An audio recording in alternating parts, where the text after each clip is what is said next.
Saludamos a todas las personas que nos observan a través de las redes sociales. Dios les bendiga, que Dios les guarde grandemente. Y hoy es nuestra oración que a través del mensaje, de la enseñanza de la palabra, pueda ser bendecido para vida eterna, igual a toda la congregación. Vamos a tomar la Biblia, por favor, y vamos a Apocalipsis capítulo 2, versículo 8.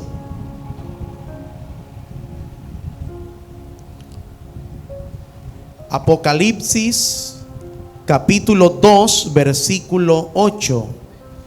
Y nos colocamos en pie para oír o para leer la palabra de Dios. Está proyectada y la pueden leer conmigo. Colóquense en pie, por favor, todos, y después van a estar sentados. Nos colocamos en pie todos. Ana María también. En pie, por favor. Acuérdense de una cosa: como soldados del Señor, nosotros honramos la palabra de Dios. Es más que un ritual, no es un ritual, es realmente honrar. Usted no va a encontrar en ningún ejército a un soldado que hice la bandera ni acostado ni sentado, siempre parado y firme, porque honran la bandera. Nosotros honramos la palabra. Vamos a leer. Dice así: y escribe al ángel de la iglesia en Esmirna, el primero y el último, el que estuvo muerto y ha vuelto a la vida, dice esto: yo conozco tu tribulación y tu pobreza, pero tú eres rico, y la blasfemia de los que se dicen ser judíos y no lo son, sino que son sinagoga de Satanás. No temas lo que estás por sufrir. He aquí, el diablo echará a alguno de vosotros en la cárcel para que seáis probados, y tendréis tribulación por 10 días. Sé fiel hasta la muerte, y yo te daré la corona de vida. El que tiene oído, oiga lo que el Espíritu dice a las iglesias. El vencedor no sufrirá daño de la muerte segunda. Ore conmigo. Amado Dios, te damos a ti toda gloria y toda honra. Bendito Padre Celestial, en el nombre de tu Hijo amado, venimos a ti y te adoramos, glorificamos tu nombre. Reconocemos, Señor, que tú eres el único Dios, Dios verdadero, que no hay nada ni nadie que pueda resistir a tu poder.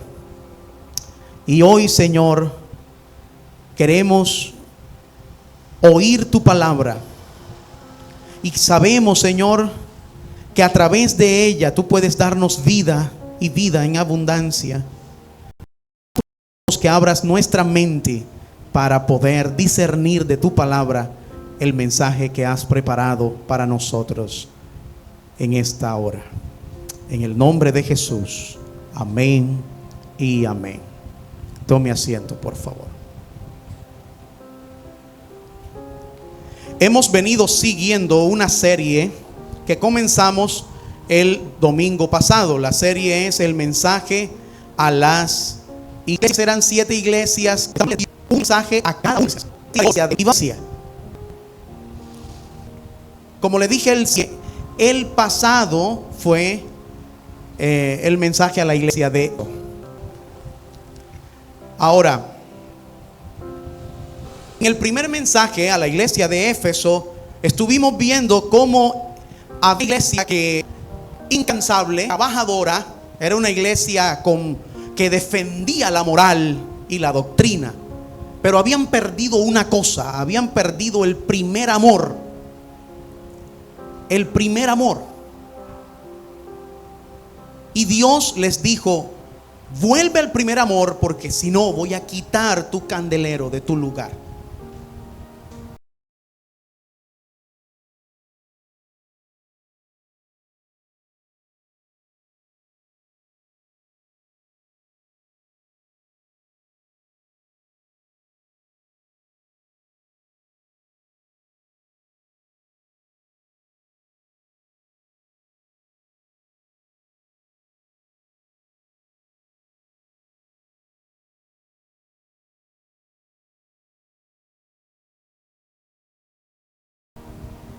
Ahora, notamos muchas veces eso cuando vemos a las parejas que se casan muy animadas, amándose, pero al cabo de un tiempo dice: es que yo te amo, sí, yo te amo, pero no sé, esto es costumbre ya. No te amo como el primer día. Eso, a eso se refiere. Perder el primer amor. Y acá en este caso era amor que se había perdido por los hermanos, por la obra tal vez. Y aunque Dios los exalta por su amor y su celo hacia Él, muy probablemente no estaban amando de la manera correcta. Ahora en la iglesia de Esmirna, y yo quiero contextualizar acerca para que podamos entender el mensaje. Y voy a hablar de la ciudad para ponerlos en contexto. El nombre Esmirna viene de una palabra griega que se denomina Ismirna y se traduce como mirra. Y mirra es un producto que se saca de unos árboles, de la corteza de un árbol, y es una sustancia aromática. Y justamente nos acuerda de las tres cosas que ofrecieron los sabios del oriente a aquel niño rey que nació en un lugar y fue colocado en un pesebre. Esos sabios, guiados por la estrella, yo digo por el Señor, fueron y llevaron tres productos. A uno ofreció incienso, el otro ofreció mirra y el otro ofreció oro. Ahora, la ubicación de Esmirna es lo que hoy en la Turquía actual se conoce como Izmir, y eso está en la costa occidental del Asia Menor, al noreste de Éfeso. La ciudad de Esmirna era una metrópoli con más de 250,000 habitantes, una ciudad muy comercial con un gran puerto, y era considerada por muchos escritores antiguos como la ciudad más hermosa en cuanto a edificios, a templos, en cuanto a trazado de calles. Era una ciudad hermosa. La religión en ese momento, hablo del año 26 después de Cristo, apenas habían pasado 26 años después de la muerte de nuestro Señor. En el año 26, allí en Esmirna se dedicó un templo a el emperador Tiberio, y allí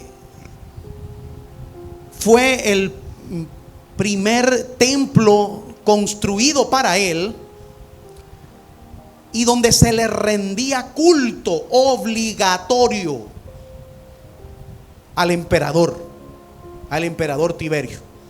De modo que Esmirna era una ciudad muy leal a Roma.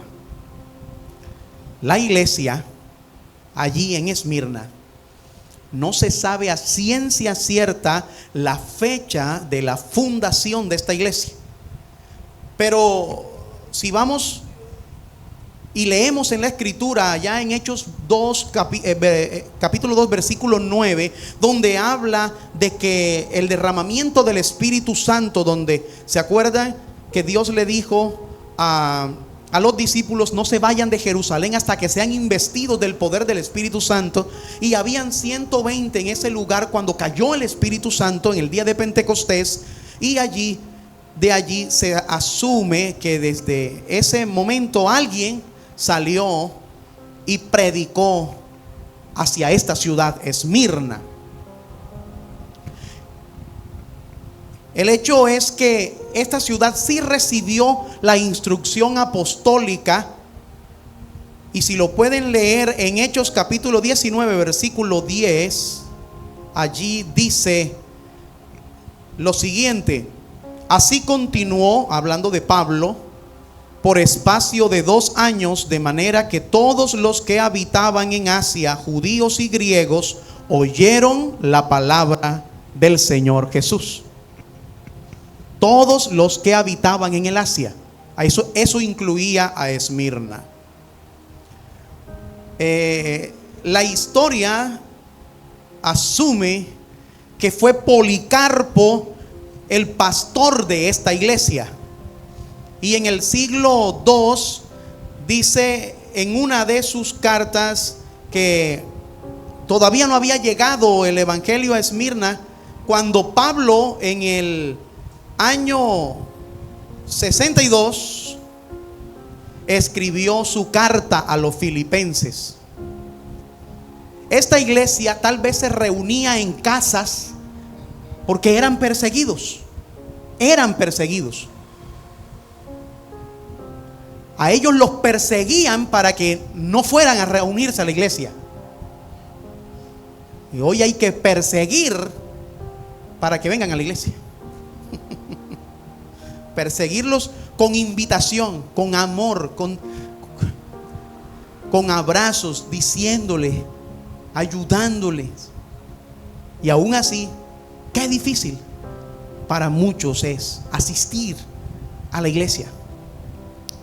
Pero en esta aquí tenían la excusa perfecta para decir, no quiero ir a la iglesia. Pero los perseguían y ellos seguían insistiendo. Entonces, en la cita principal que nosotros leímos allí, siempre vamos a ubicarnos en Apocalipsis 2, versículo 8. En la carta que le manda el Señor a Esmirna podemos ver una descripción en este bosquejo, y lo vamos a hacer de la misma manera que la vez pasada. Primero, número 1, la descripción de Cristo en la carta. Segundo, el elogio de Cristo a la iglesia. Tercero, la advertencia que les hace. Cuarto, la exhortación. Quinto, la promesa. Y sexto, el llamado. Tenemos que saber que el receptor inicial era obviamente la iglesia de Esmirna, y el emisor era el mismo Señor Jesús. Él le dice a Pablo mientras estaba como prisionero en la isla de Patmos, le dice: escribe al ángel de la iglesia. Y todos vimos la vez pasada que cuando se refiere al ángel de la iglesia, lo más probable es que se refiera al pastor de la iglesia en esa ciudad, de esa iglesia, al pastor.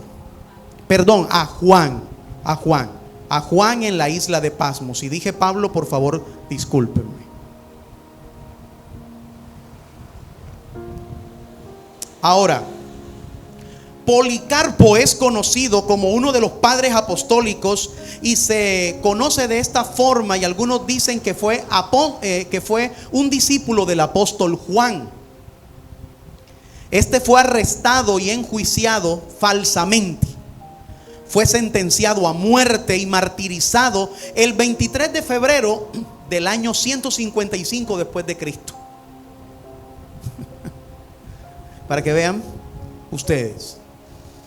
Ahora dice, Dios les dice a ellos: sé fiel, y sé fiel hasta la muerte. ¿Y por qué? Porque se rehusaron a adorar al emperador. Cuando el procónsul ordenó negar el nombre de Jesús y confesar a César como Señor, Policarpo, con 86 años de edad, le dijo: he servido a Cristo por 86 años y nunca me ha hecho nada malo. ¿Cómo puedo blasfemar a mi rey que me salvó? Y murió. Ahora, la razón por la que quiero compartirte realmente estas líneas acerca de Policarpo es porque precisamente Cristo elogia a la iglesia de Esmirna a causa de su fidelidad. Y no me sorprende que haga eso, porque la iglesia es lo que sus líderes son.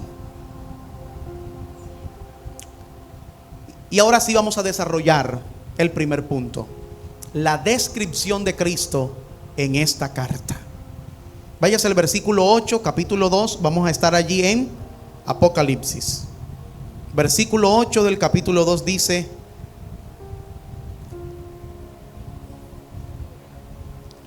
escribe al ángel de la iglesia en Esmirna. Y mire cómo se describe: el primero y el último, el que estuvo muerto y ha vuelto a la vida. Cristo se describe a sí mismo como el primero y el último. Y esa frase aparece en el Antiguo Testamento para referirse al Padre Dios eterno.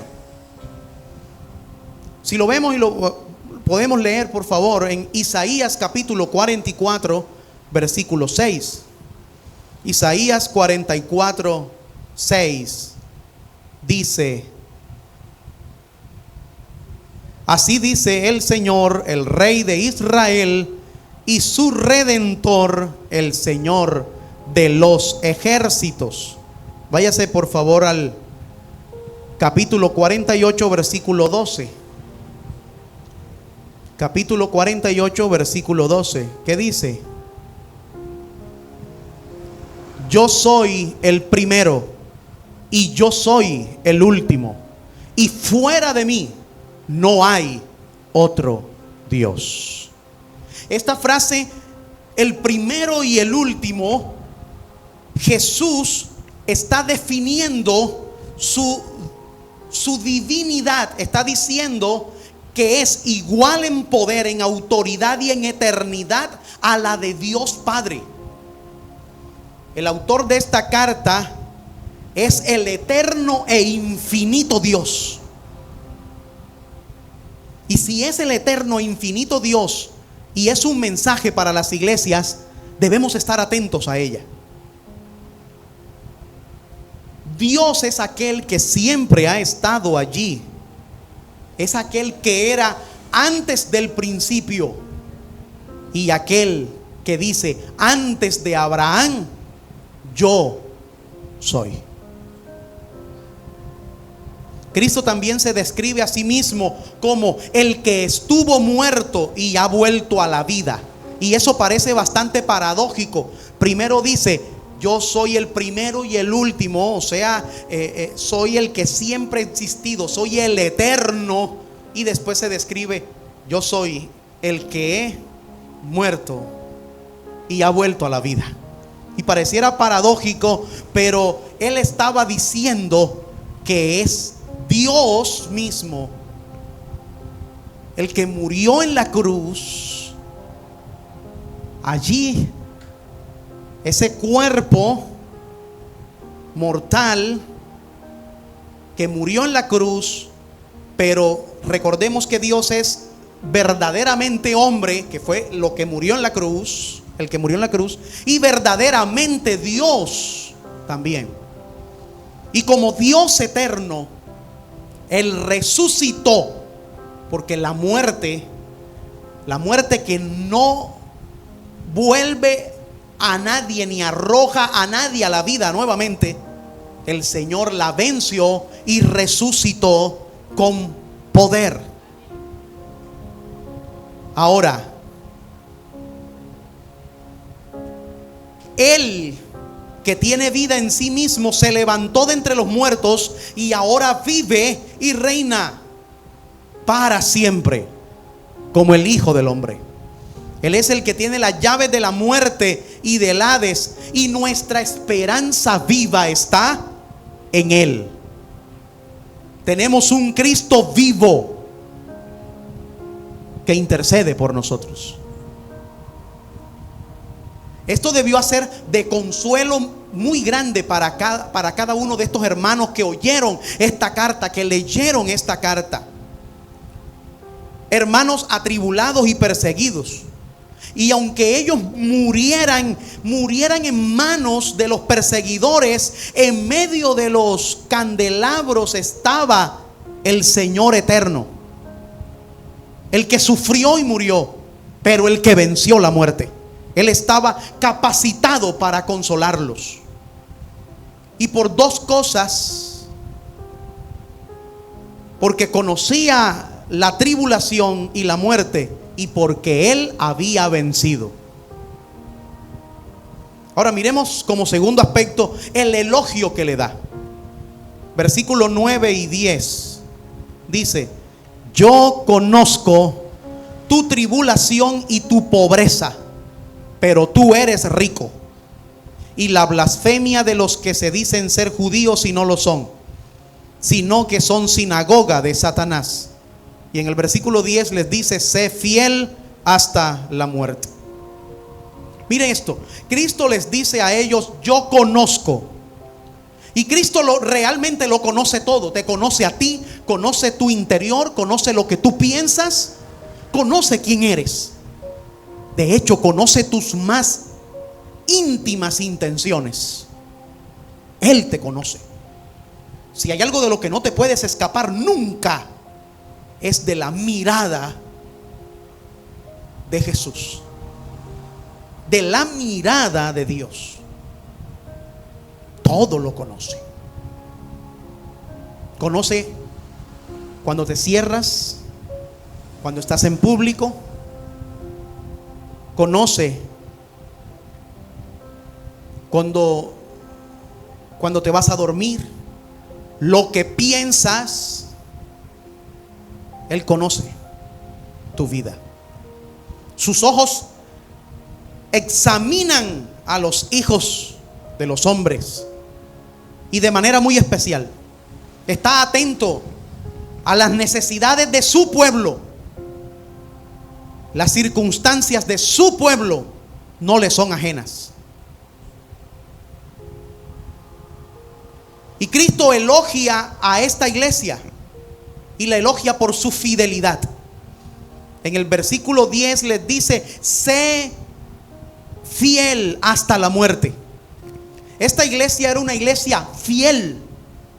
Y es interesante cuando comparamos la mirra con Esmirna, porque cómo sacaban el producto de la mirra, ¿cómo lo sacaban? Pues colocándolo en un pilón y machacándolo. Y hay veces que el ser humano, todo ser humano, va a ser machacado en cualquier momento. Yo pregunto, ¿cuántos en este lugar han sido en algún momento machacados por circunstancias? Pero óigame bien, así como la Esmirna es así como la mirra es machacada y sale olor fragante, estos cristianos, cuando fueron machacados por la prueba, brotaron fidelidad a Dios, olor fragante. Yo te pregunto,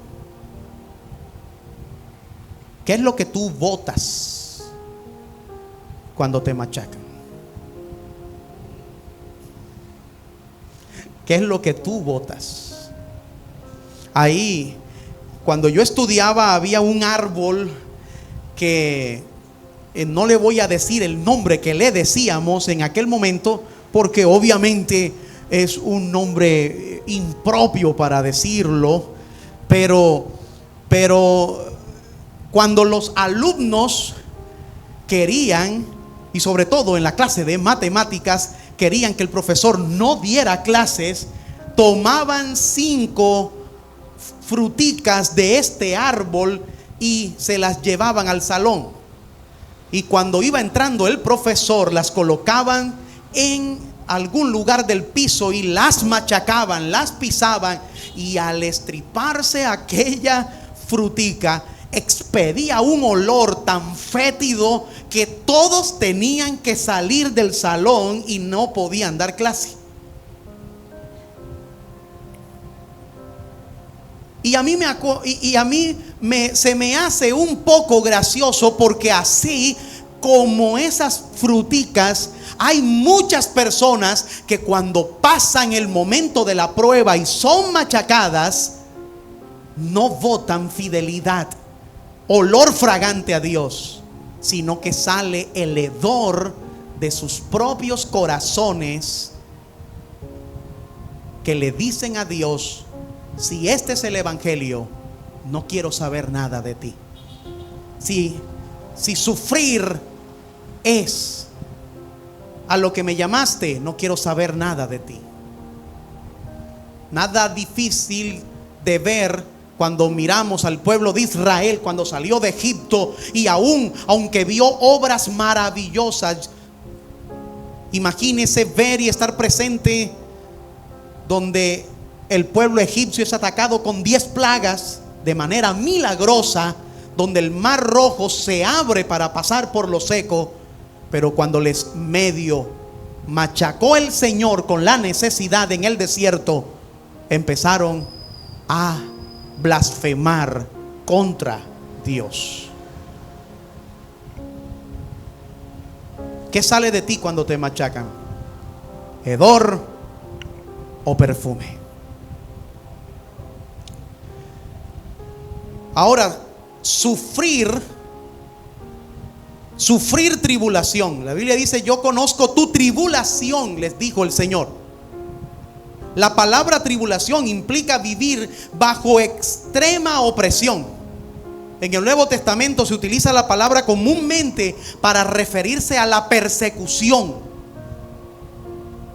Pero claro, Cristo no la elogia simplemente por sufrir, sino por sufrir bien. Porque es que hay gente que van a sufrir, inevitablemente sufren, pero sufren mal. Y el hecho es que cuando estemos pasando por diversas pruebas, nosotros debemos estar confiados en el Señor. Y si vamos a pasar un momento de sufrimiento por causa del Señor, no por nuestra necedad, sino por causa del Señor, debemos saber algo: si vamos a sufrir, en algún momento suframos bien. ¿Y cómo es sufrir bien? Es sufrir dándole gloria a Dios, confiando en Dios, exaltándole a Él y sabiendo que Él tiene el control de todas las cosas.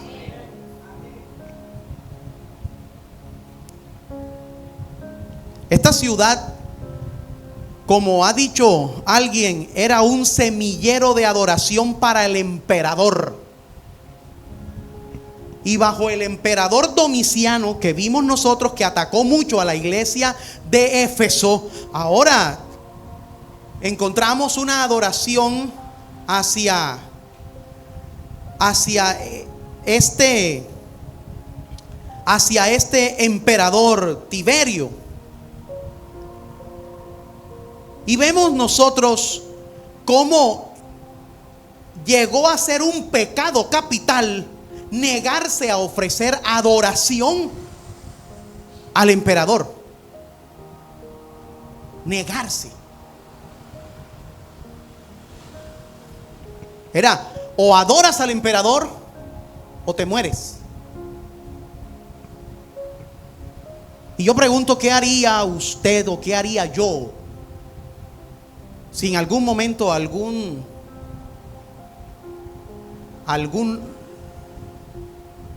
loco vanaglorioso orgulloso y lleno de orgullo personal llega al poder y hace obligatorio adorarle o morir si no se hace? ¿Usted qué decidiría? Estos cristianos no pusieron en tela de juicio ni siquiera eso. Para ellos no era una opción adorar al emperador. Ellos eran adoradores del único Dios verdadero y preferían morir. Todos sabemos en la historia, sobre todo en la historia de Roma, donde se hacían los grandes combates entre gladiadores y más. Era un espectáculo para muchas personas que llegaban al Coliseo romano. ¿Quiénes eran los que se devoraban los leones? A los cristianos fieles.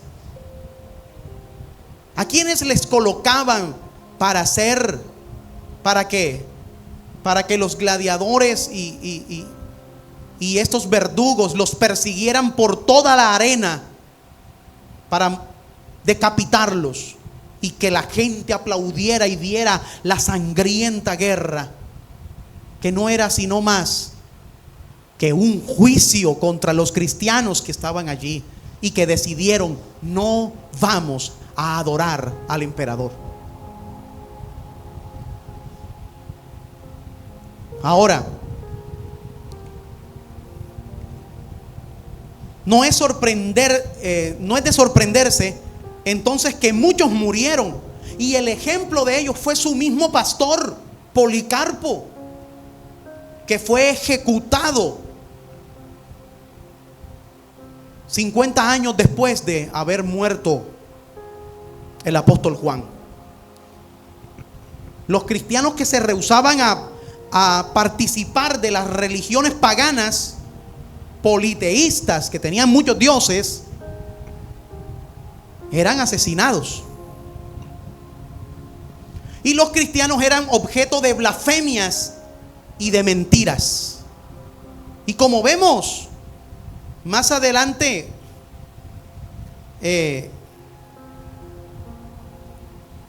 nosotros, al ver y analizar la vida de estos hermanos, vemos cuánta fidelidad había en ellos, que les daban la oportunidad de que negaran la fe, y ellos no lo hacían. Hoy encontramos a un cristianismo tan fácil, tan adulterado, que en muchas iglesias, y son más las que no predican el evangelio verdadero que las que sí lo predican, se predica tanto de humanismo, se predica de pura psicología humana, que busca solo el bienestar momentáneo de las personas.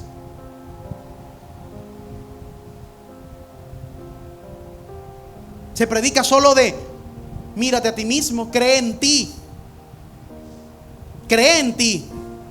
Ya el cree en Dios ha sido desplazado.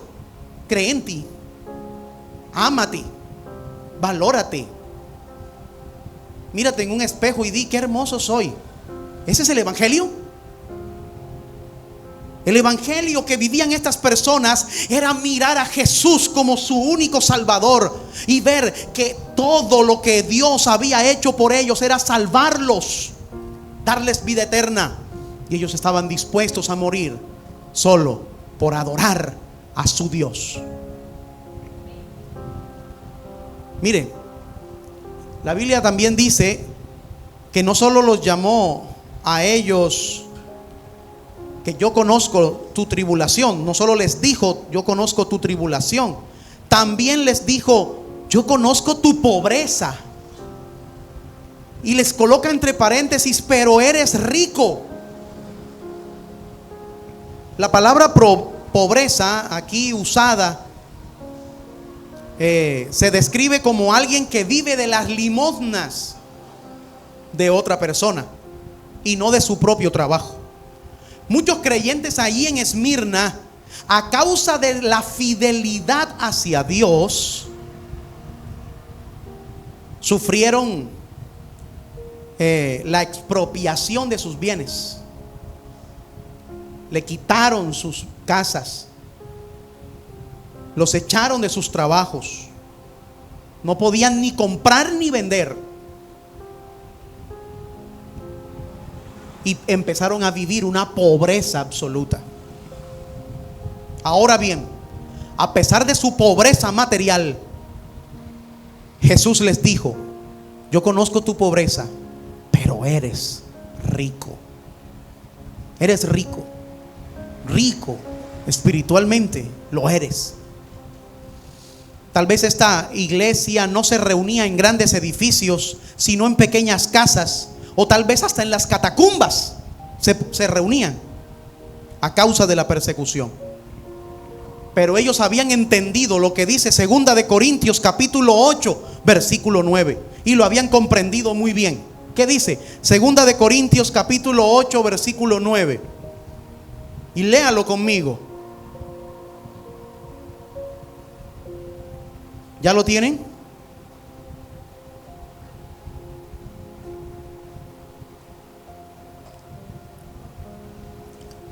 porque ya conocéis la gracia de nuestro Señor Jesucristo, que por amor a vosotros, que por amor a ustedes, se hizo pobre, siendo rico, para que vosotros con su pobreza fueseis enriquecidos.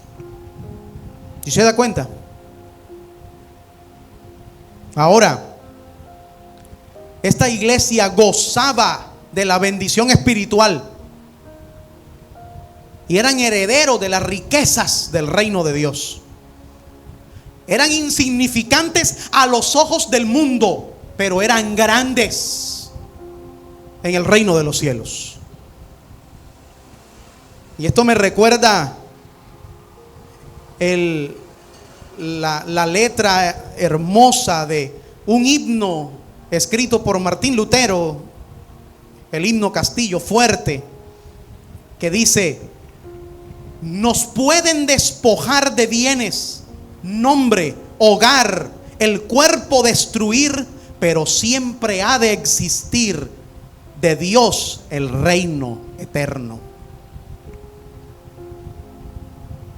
Esta gente también sufrían blasfemias.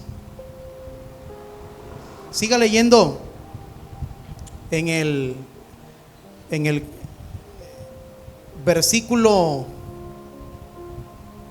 9 del capítulo 2 de Apocalipsis.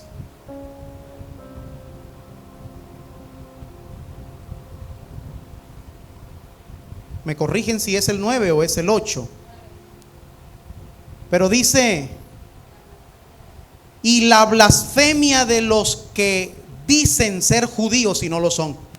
Mire, los judíos, en vista de que ellos históricamente fueron a los que Dios les confió realmente las profecías acerca de la venida del Mesías, debieron ser los primeros en reconocer a Jesús, pero no lo hicieron.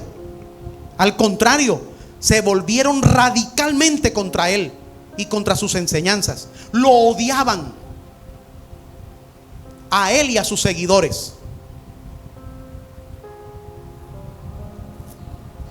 Y los cristianos se sintieron seguros por muchos años bajo la protección romana hasta el año 70 después de Cristo.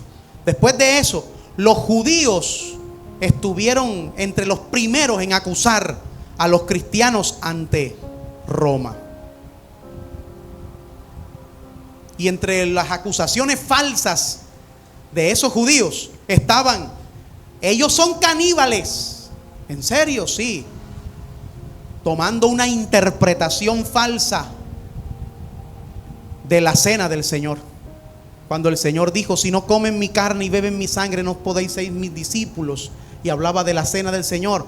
Entonces estos los injuriaban y los calumniaban, diciéndole: esa gente son caníbales. ¿Saben por qué no encuentran al cuerpo de Jesús? Porque se lo comieron.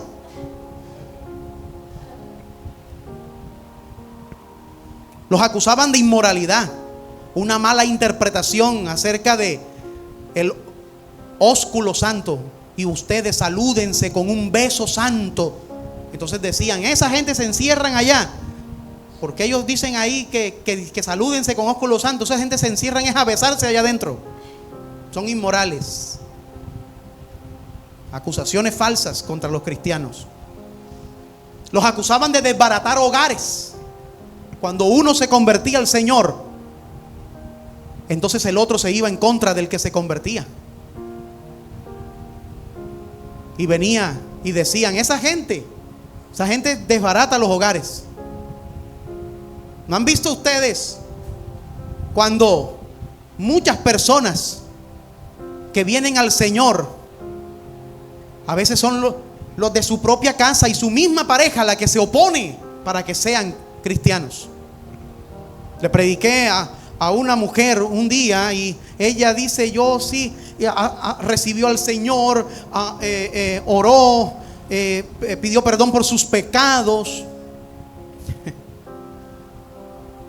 vino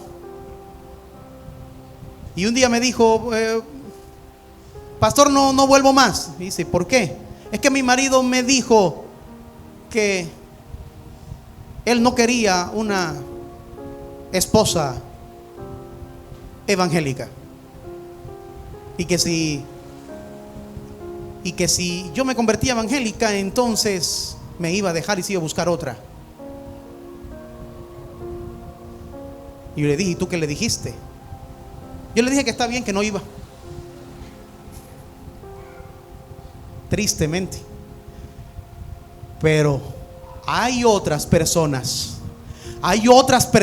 que han llegado a Jesús, que el llamamiento eficaz de Dios ha venido a sus vidas, y esas personas, cuando han recibido la gracia salvadora del Señor, les pueden decir: si tú eres cristiana y si sigues a ese Dios, no vas a ser mi esposa. Entonces esa persona le dirá: realmente sigo a mi Dios.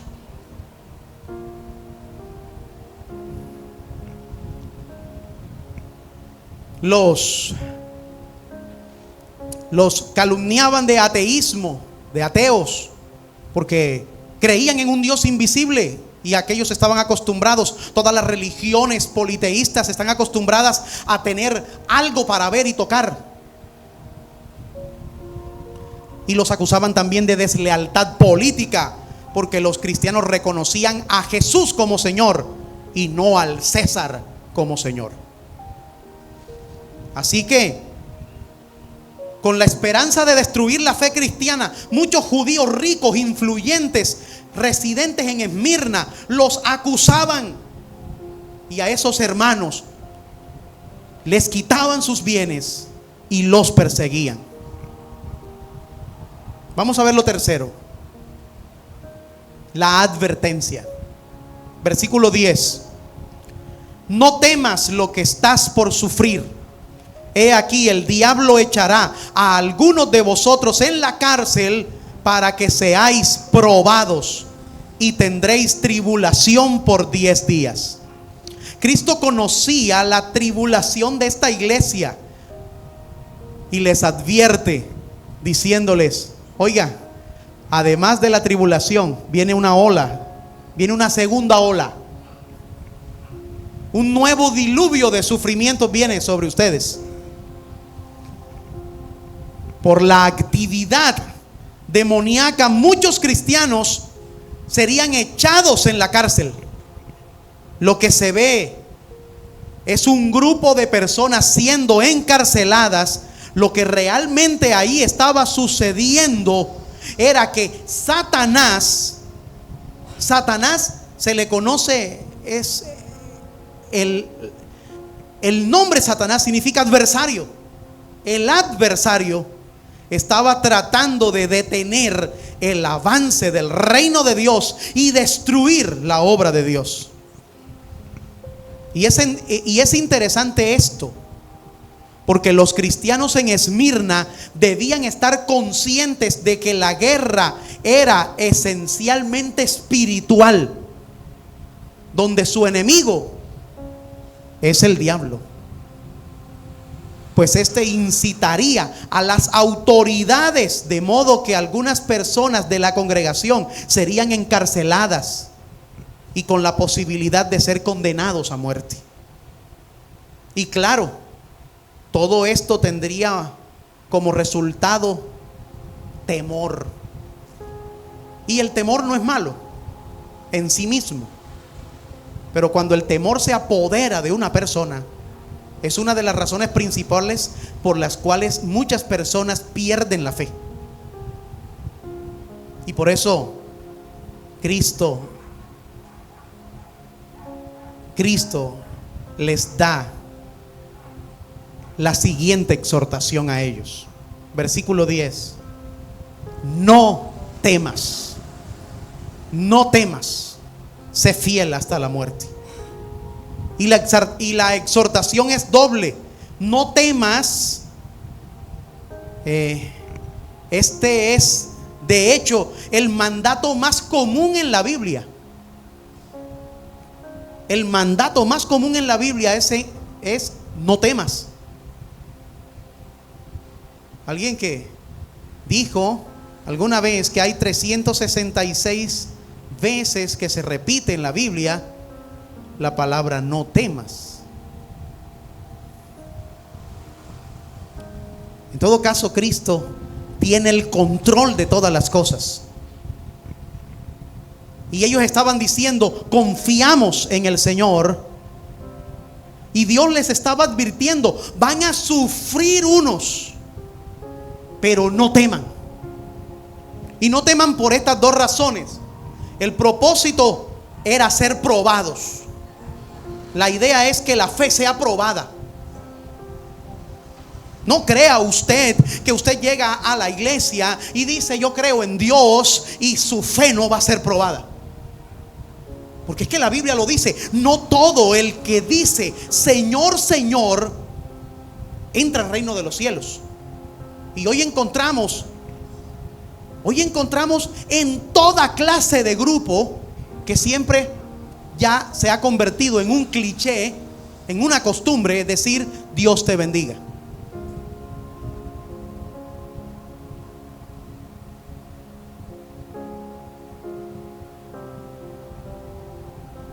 Miren, en algún momento estuve hace tiempo en algunos grupos que eran grupos seculares por causa de actividades, unas laborales y otras de otro tipo. Y esos grupos parecían más grupos cristianos. Todas las mañanas, Dios te bendiga. Al mediodía, el Señor está contigo, no te preocupes, que todas las circunstancias que tú atraviesas, todo va a ser para bien. Si estás triste, anímate, no te preocupes, que Dios está contigo. Y en la noche, recuerden que nos vamos a encontrar todos a las 7 de la noche en la casa de fulana de tal. Y tenemos un gran deber: tomarnos 5 panchitas y 3 canastas de cerveza que están listas. Pero a la mañana siguiente, después del guayabo, buen día grupo, Dios los bendiga. El mundo ya ha cogido eso de costumbre. Y usted, cualquier persona le puede decir yo creo en Dios, pero Jesucristo lo dijo, no todo el que me dice Señor, Señor entrará al reino de los cielos. Entonces nuestra fe tiene que ser probada. Y cuando tu fe es probada, ¿qué es lo que sale de ti? ¿Qué es? Porque de seguro cuando todo te va bien, es facilísimo levantar las manos y decir ay, yo canto, es porque estoy alegre. Pero cuando nos machacan en una prueba y estamos sufriendo la embestida de una prueba, ¿qué es lo que brota de ti? Brota olor fragante para Dios diciendo confío en ti, Señor. Porque es muy fácil verlo. Júzguese usted mismo. Cada domingo, cada miércoles, cuando hay que venir a adorar a Dios a la iglesia, es más importante un partido que la iglesia, es más importante una reunión que la iglesia, es más importante una salidita a la avenida Primera que la iglesia, es más importante el amiguito o la amiguita que te invita para ver película que ir a la iglesia a adorar a Dios. ¿Qué es para ti lo importante? Juzga en dónde está tu corazón, porque la Biblia dice que donde está vuestro tesoro, allí está tu corazón. ¿Qué es lo que tú valoras?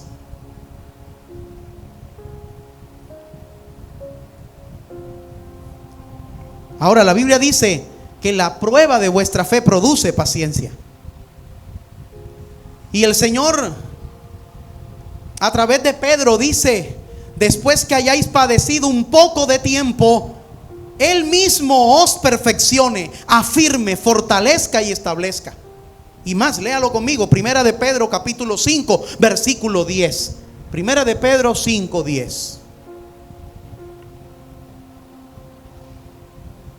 Después que hayáis padecido un poco de tiempo, Él mismo, ¿quién? Dios, os perfeccione, afirme, fortalezca y establezca. Y otra razón, además de que iban a ser probados, es que porque el tiempo iba a ser de 10 días. La idea es que es un periodo completo, pero transitorio, de sufrimiento. No siempre se anda sufriendo, pero por un periodo se sufre. El ataque del diablo sería intenso para estos hermanos, pero no duraría mucho. Pues Dios no permitiría que su pueblo sea aplastado más allá de lo que podían soportar. Por eso les dice: sé fiel hasta la muerte. Y la palabra fe y fiel es la misma palabra en griego. Así que, entendiendo que el mandamiento de ser fieles hasta la muerte implica creer en el Señor Jesús y confiar en Él, independientemente de lo que suceda. Sé fiel aunque la vida te cueste, y aunque te cueste la vida. La fidelidad a Roma era una característica bien conocida en la ciudad de Esmirna. Ahora Jesús invita a sus seguidores fieles a seguirle a Él. Así como el aroma de la mirra, cuando era aplastada, subía, así subirá el aroma de la fidelidad de esta iglesia delante de Cristo. Ahora, después de esto, ¿qué es lo que viene? Viene una promesa. Versículo 10 y 11. La promesa es: yo te daré la corona de vida. Y la otra promesa, o la que subsigue allí, dice es: el vencedor no sufrirá daño de la segunda muerte, o de la muerte segunda. Mire eso. Así como hay una exhortación doble, también hay una promesa, y una promesa doble. Te daré la corona de vida. Es una buena referencia para entender la vida eterna. En 2 de Timoteo capítulo 4 versículos 7 y 8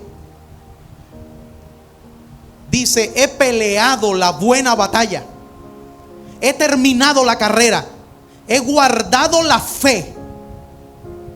2 de Timoteo 4:7.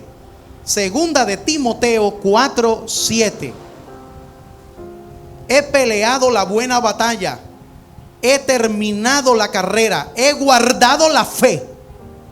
En el futuro me está reservada la corona de justicia que el Señor, el juez justo, me entregará en aquel día. Y no solo a mí, sino también a todos los que aman su venida. Notemos cómo la corona de vida está íntimamente conectada a la perseverancia hasta el fin. La corona de vida está íntimamente ligada a la perseverancia hasta el fin. La Biblia dice: y el que perseverare hasta el fin, este será salvo. ¿Eres tú realmente un perseverante? ¿O eres tan fluctuante como el ánimo de un ciclotímico que hoy está feliz y mañana está triste, y pasado feliz y mañana triste? ¿Será que tienes en ti mismo la alegría de saber que Dios te ha salvado, está contigo y te fortalece.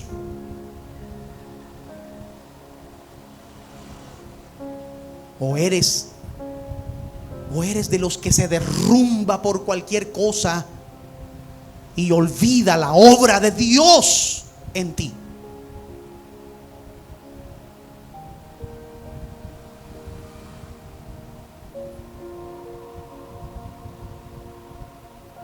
Miren, además dice, no sufrirá daño de la muerte segunda. Muchos de estos hermanos experimentaron la muerte primera. Y quiero decirle, hay una muerte primera. Y todos vamos a pasar por ella, a menos que el Señor levante su iglesia y venga por su iglesia antes de que lleguemos a ese periodo. Pero todos vamos a morir.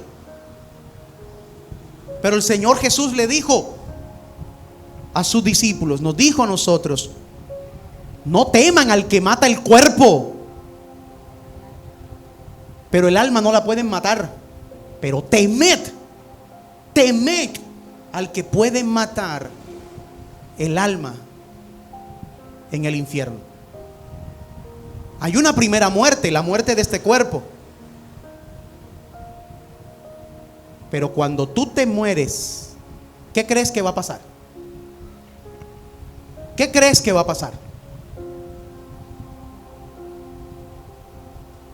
Cuando despiertas a la realidad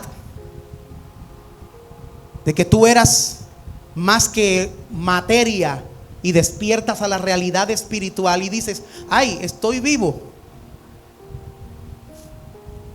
Pero ahora, como no aceptaste a Jesús como tu Salvador, que es el único camino al Padre, y su evangelio, que es el único que trae vida eterna, cuando te enfrentes al juicio de Dios y te halle culpable porque no tienes a Cristo como redentor de tu vida, es donde dice la Biblia que viene la muerte segunda.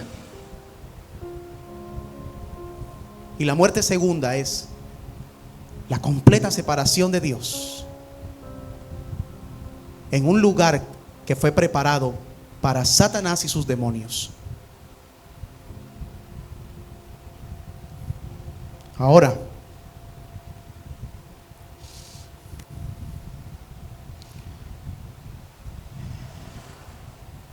Policarpo, el pastor de la iglesia de Esmirna, antes de morir, él dijo: tú me amenazas con fuego que quema por 1 hora y después se apaga, pero eres ignorante respecto al fuego del juicio venidero y del castigo eterno reservado para los malos. Sexto y último, el llamado. El que tiene oído, oiga lo que el Espíritu dice a las iglesias. Versículo 11 del capítulo 2. El que tiene oído, oiga lo que el Espíritu dice a las iglesias. Y realmente hay unos que tienen oídos y no oyen.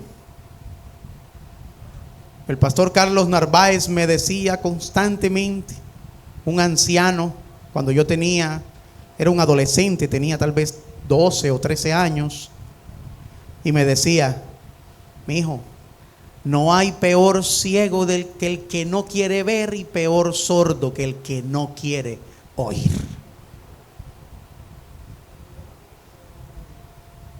Y dice justamente el Señor: el que tiene oídos para oír, que hay unos que lo tienen para acumular cera. Aunque el mensaje fue dirigido primariamente a la iglesia en Esmirna, sería necio no prestar atención a lo que ha sido inspirado por el Espíritu Santo. Por tanto, a ti, iglesia CBI Montería, si tienes oídos espirituales, escucha lo que el Espíritu de Dios te está diciendo a ti. Esta carta nos recuerda que los reales discípulos de Cristo serán maltratados de 3 maneras. Sufrirán tribulación y persecución física. Tal vez nosotros como cristianos aquí en Colombia no entendemos este aspecto, pues nosotros oramos por aquellas personas que sí sufren. En la ventana 1040, que es el lugar donde de las ciudades y los países, más bien los países donde la entrada del evangelio es difícil y matan a los misioneros. Pero aquí nosotros no vemos eso como lo ven las personas en Corea del Norte. También en algunas ocasiones sufrirán pobreza por ser cristianos. Tendremos que renunciar a trabajos o a herencias, o seremos desterrados o encarcelados. En algunas ocasiones seremos blasfemados. Muchas veces ser cristiano implica que su reputación se vea destruida por acusaciones falsas que el enemigo levante contra ti. Y mientras las personas digan mentira contra ustedes, la iglesia debe permanecer en su fe. Y yo le pregunto, para terminar, así como esta iglesia de Esmirna, entre más sufrimiento ellos tenían, más se elevaba la riqueza de su fe hacia Dios. Así es como tú te ves.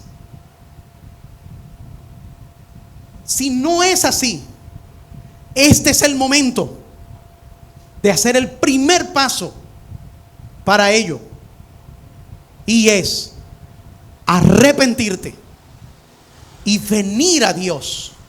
Arrepentirte y venir a Dios.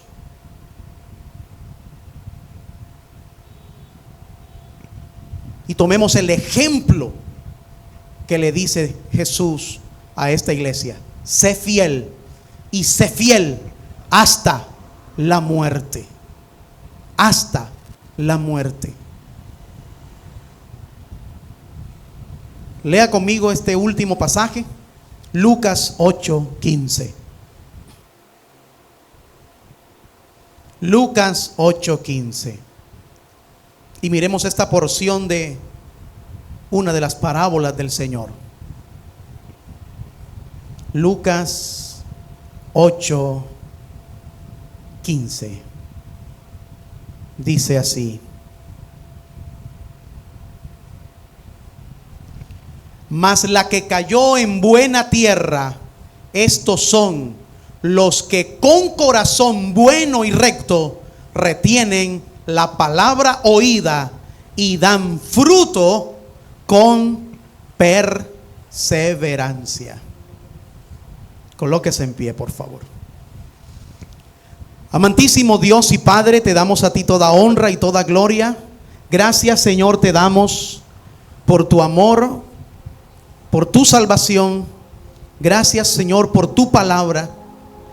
Porque hoy, Señor, a través de este mensaje, que más que una predicación, Señor, es un estudio, es una enseñanza a tu iglesia, Señor, de mantener la fidelidad. Y así, Señor, como estos hermanos nuestros de primer siglo,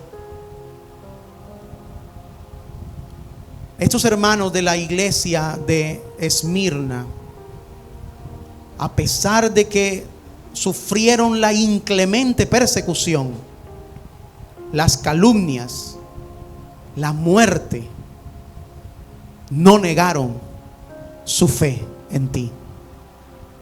Así, de la misma manera, no tengo excusa, ni ninguno de los que están en este lugar, ni ninguno de los que observa por las redes, tenemos excusa para poner nuestro mínimo dolor, nuestro nuestro sufrimiento, que muy seguramente es muy inferior a lo que sufrieron estos hermanos en Esmirna, viendo a sus hijos morir, a sus esposos, a sus esposas ser decapitados, ser arrojados en la cárcel, pero aún así mantener su fe en ti. Daría vergüenza para nosotros, Señor, comparar nuestro sufrimiento con el de ellos. Y mucha más vergüenza cuando por causa de un sufrimiento mucho menor, dejarte a ti, perder la fe y abandonarte. Y aquí es donde, Señor, queremos pedirte perdón y decirte: Señor, perdónanos, nos arrepentimos. Aumenta nuestra fe. Ayúdanos, Señor, a caminar fieles en tu palabra, a no mirar si vienen muchos o vienen pocos a la iglesia para yo estar animado, porque no depende mi alegría de quien viene o no viene. Depende de ti, Señor, que tú sí prometiste estar. A no depender mi alegría de si tengo hoy el pago o no lo tengo, si tengo dinero o no lo tengo. Porque tú prometiste, Señor,